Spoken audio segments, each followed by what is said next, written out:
Hello students. जैसे हमने पहले दूसरा चैप्टर शुरू किया था, वो था आंकड़े कैसे कैसे कैसे होते हैं, कितने प्रकार के होते हैं। हमने दो तरह के आंकड़े पढ़ाए आपको, प्राथमिक आंकड़े और द्वितीयक आंकड़े। अब हम ये जानेंगे कि प्राथमिक आंकड़ों को इकट्ठा कैसे करते हैं।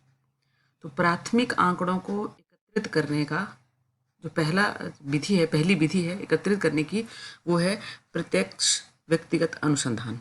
इसका मतलब क्या होता है प्रत्यक्ष व्यक्तिगत अनुसंधान का? कि डायरेक्टली कोई व्यक्ति जाएगा, अनुसंधानकर्ता जिसको कहते हैं, जो इकट्ठे करता है आंकड़े, और सूचना देने वाले से सीधा संपर्क स्थापित करेगा। मतलब डायरेक्ट उसी व्यक्ति से बात करेगा जिसके संबंध में आंकड़े एकत्रित करने हैं,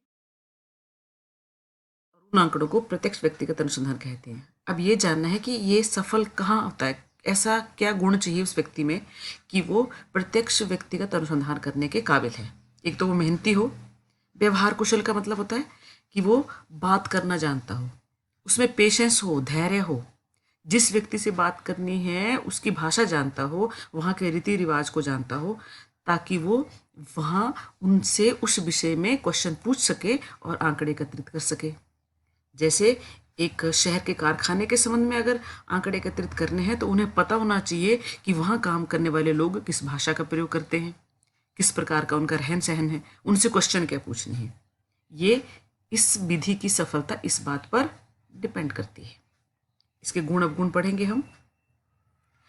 देखो, प्रत्यक्ष विधि का गुण क्या है? मौलिकता, मतलब आंकड़े बिल्कुल सही होंगे, मौलिक होंगे, शुद्ध होंगे। क्यों? क्योंकि उसने डायरेक्ट उससे बात की है। विश्वास करने लायक होंगे, और उनसे बात करते समय उनसे रिलेटेड और कोई संबंधित सूचना होगी वो भी पता लग जाएगी। और एक रूपता, क्योंकि एक व्यक्ति जाकर प्रॉपरली आंकड़े इकट्ठे कर रहा है, तो उसने जो एक आंकड़े इकट्ठे किए हैं वो बिल्कुल एक जैसे होंगे। कोई और व्यक्ति जाएगा तो वो भी नाम पूछेगा, उसकी आय पूछेगा, तो एक जैसे आंकड़े एकत्रित होंगे। और लोशीलता, लोशीलता का मतलब होता है कि अगर उनको चेंज भी करने हैं ना क्वेश्चन, तो उसी वक्त उसी स्थान पर वो चेंज भी कर सकते हैं। अच्छा, इसके डिमेरिट्स या अवगुण क्या हैं? अगर बहुत बड़ा एरिया है तो एक एक व्यक्ति के पास जाकर अगर आंकड़े इकट्ठे करने पड़ेंगे तो मुश्किल होगी। दूसरा, कोई एक व्यक्ति के बारे में पर्सनली पक्षपात कर सकता है कि उसके विषय में अच्छा अच्छा लिख दे या फिर उसके लिए नेगेटिव लिख दे, सही ना लिखे। अगला, इसका अवगुण अधिक खर्चीली, पैसा लगेगा, क्योंकि एक एक व्यक्ति को एक एक के पास जाना है तो उस व्यक्ति का लेबर लगेगा, समय लगेगा। और सीमित क्षेत्र, ये वाली विधि बिल्कुल छोटे एरिया के लिए सही रहती है। बहुत बड़ा एरिया होगा तो ये पॉसिबल ही नहीं हो पाएगा कि व्यक्ति एक एक व्यक्ति के पास जाएगा और आंकड़े एकत्रित करेगा। प्रत्यक्ष व्यक्तिगत अनुसंधान विधि ऐसी है बच्चों, अगर आप ये सुन लेंगे ना तो अपनी तरफ से भी बना सकते हैं। प्रत्यक्ष, डायरेक्ट, प्रत्यक्ष अनुसंधान मीन्स डायरेक्टली जाके उसी व्यक्ति से बात करना जिससे आंकड़े एकत्रित करने। गुण अवगुण आपको पता चल गया। अगर डायरेक्ट जाके कोई किसी से बात करता है तो सही से जानकारी प्राप्त कर सकता है, और जो भी पूछना चाहे, क्वेश्चन बदलना चाहे तो ऑन द स्पॉट बदल भी सकता है, क्योंकि वो एक ही व्यक्ति से बात कर रहा है और वो लिख रहा है उन बातों को। और अवगुण आपको पता है कि बड़े एरिया के लिए सही नहीं है, टाइम ज़्यादा लगता है और पक्षपात हो सकता है।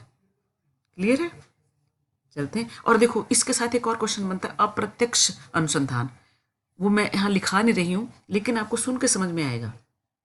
अप्रत्यक्ष व्यक्तिगत अनुसंधान वो अनुसंधान होता है कि किसी व्यक्ति के पास ना जाकर उससे संबंधित व्यक्ति से ही सारी इंफॉर्मेशन ले लेना।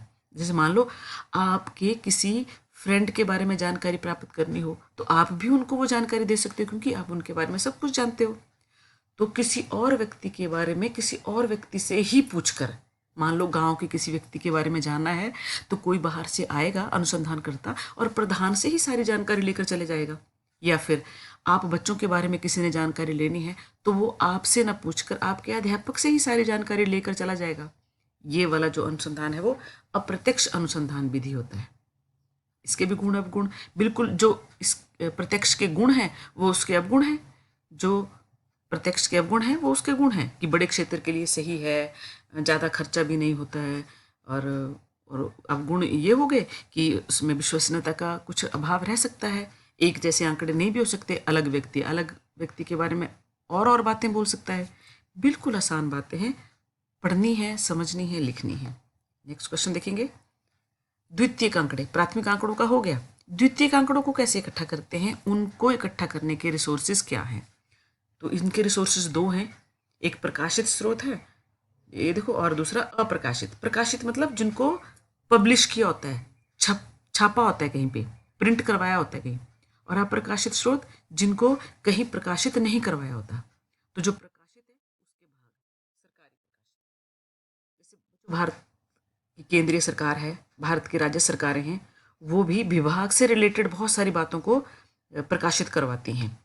और जो वो आंकड़े प्रकाशित करवाती हैं वो बहुत ही उपयोगी होते हैं, यूजेबल होते हैं, विश्वास करने लायक होते हैं। यहाँ पे कुछ एग्जाम्पल हैं, आप दो एक लिख सकते हो। Statistical abstract of India, annual survey of industries, agriculture statics of India, report on currency and banking, labour gadget, reserve bank of India bulletin etcetera. आप कोई दो लिख सकते हो या तीन। दूसरा, अर्ध सरकारी प्रकाशन, सेमी गवर्नमेंट। अर्ध सरकारी प्रकाशन कौन से होते हैं? जैसे नगर पालिकाएं होगी, नगर निगम हो गया, जिला परिषद होगी, ये भी बहुत सारे आंकड़े प्रकाशित करते हैं, जैसे जन्म मरण के, स्वास्थ्य के, शिक्षा के। जन्म मरण मतलब कि उस एरिया में इस इतने समय में कितनी मौतें हुई, कितने बच्चों के बर्थ हुए, तो ये आंकड़े वो प्रकाशित करवाते हैं। तो ये आंकड़े भी बड़े विश्वसनीय होते हैं क्योंकि ये भी सरकार की तरफ से एकत्रित होते हैं। नेक्स्ट, समितियों और आयोगों की रिपोर्ट, कमेटीज होती हैं, वो भी अपनी रिपोर्ट्स जो है वो प्रकाशित करती हैं। तो वहाँ से जो आंकड़े मिलते हैं वो भी उपयोगी और विश्वसनीय होते हैं। एग्जाम्पल है जैसे वित्त आयोग या फिर आयोगों की रिपोर्ट्स वगैरह, एक आध एग्जाम्पल लिख सकते हो। नेक्स्ट है व्यापारिक संघों के प्रकाशन।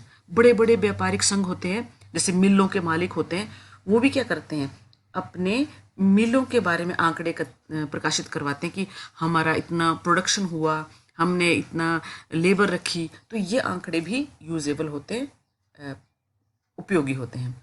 अनुसंधान संस्थाओं के प्रकाशन, कुछ साइंटिस्ट अनुसंधान करते हैं, नई नई खोजें करते हैं, फिर अपनी खोजों के बारे में वो प्रकाशित करवाते हैं आंकड़ों को। तो वो जो इन्फॉर्मेशन है वो भी बड़ी उपयोगी होती है।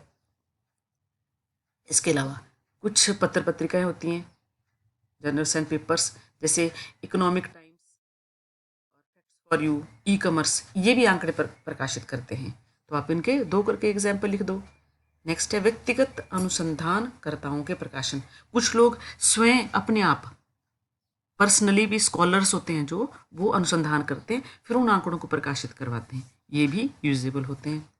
अंतर्राष्ट्रीय प्रकाशन, वर्ल्ड के लेवल के भी कुछ प्रकाशन होते हैं, जैसे आपने 10th में पढ़ा है यूएनओ के भाग हैं आईएलओ, आईएमएफ, अंतर्राष्ट्रीय श्रम संघ, अंतर्राष्ट्रीय मुद्रा कोष, या फिर वर्ल्ड बैंक, विश्व बैंक, ये भी आंकड़े प्रकाशित करते हैं। इन सभी आंकड़ों को द्वितीयक आंकड़ों के रूप में प्रयोग में लाया जाता है। एक तो छोड़ सकते हो, 6 तो आपको जरूर लिखने हैं और याद करने हैं।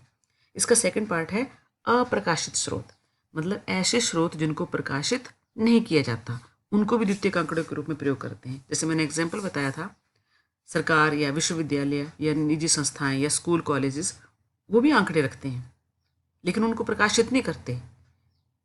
परंतु अगर उनका प्रयोग करना हो तो द्वितीयक आंकड़ों के रूप में उनका प्रयोग किया जा सकता है। हम अपने स्कूल का एग्जाम्पल लेते हैं। हमारे स्कूल के जो आंकड़े हैं कि 6th में कितने बच्चे हैं, 10th में कितने हैं, 12th में कितने हैं, कॉमर्स में कितने हैं, साइंस में कितने हैं, ये आंकड़े कहीं प्रकाशित नहीं करवाते हमारे स्कूल वाले कि पत्र पत्रिकाओं में छपा है ये, लेकिन हमारे पास तो ये आंकड़े उपलब्ध हैं।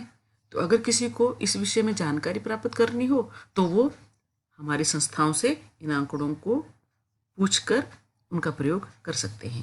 तो ये दूसरा क्वेश्चन हुआ कि द्वितीयक आंकड़ों को कहाँ से एकत्रित किया जा सकता है, उसके रिसोर्सेज क्या हैं, स्रोत क्या हैं। तो दो है, प्रकाशित और अप्रकाशित। प्रॉपरली लिखना है, याद करना है। इसका लास्ट क्वेश्चन है, जो द्वितीयक आंकड़े होते हैं उनको प्रयोग करते समय हमें किन सावधानियों का प्रयोग करना है। तो जो यहाँ से लेके यहाँ तक है उसको आप नहीं लिखेंगे, यहाँ तक इसको बिल्कुल नहीं लिखेंगे, पहला यहीं से शुरू करेंगे आप कि द्वितीयक आंकड़ों को प्रयोग करते समय हमने किन सावधानियों का प्रयोग करना है। पहला, संकलन संगठन की योग्यता। पढ़ने में टफ लग रहा है, इजी है, मतलब जिन्होंने आंकड़ों को इकट्ठा किया है उनकी योग्यता के बारे में जान लेना चाहिए। कि क्या वो उन आंकड़ों को एकत्रित करने के योग्य हैं, अनुभवी हैं और पक्षपातहीन हैं, ये पता कर लेना चाहिए। दूसरा, उद्देश्य तथा क्षेत्र। ये भी सावधानी रखनी चाहिए कि द्वितीयक आंकड़ों को हम प्रयोग जो कर रहे हैं, जब वो प्राथमिक आंकड़े थे तो उनका उद्देश्य क्या था, क्या वो अब जब हम प्रयोग कर रहे हैं उस उद्देश्य के योग्य है कि नहीं, तभी हमें उनका प्रयोग करना चाहिए, अदरवाइज वे उपयुक्त नहीं होंगे। संकलन विधि। अब विधियां भी कई हैं आंकड़ों को एकत्रित करने की। जब प्राथमिक आंकड़ों के रूप में उनको एकत्रित किया था, पता नहीं प्रत्यक्ष अनुसंधान विधि से किया था या अप्रत्यक्ष से किया था, वो जिस विधि से किया था वो विश्वसनीय थी कि नहीं, ये भी पता कर लेना चाहिए। नंबर नेक्स्ट है संकलन करने का समय और परिस्थितियां।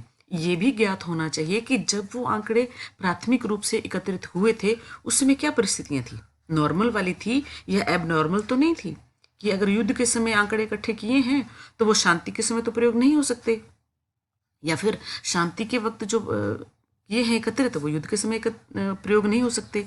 तो इन बातों का भी ध्यान रखना चाहिए। इकाई की परिभाषा।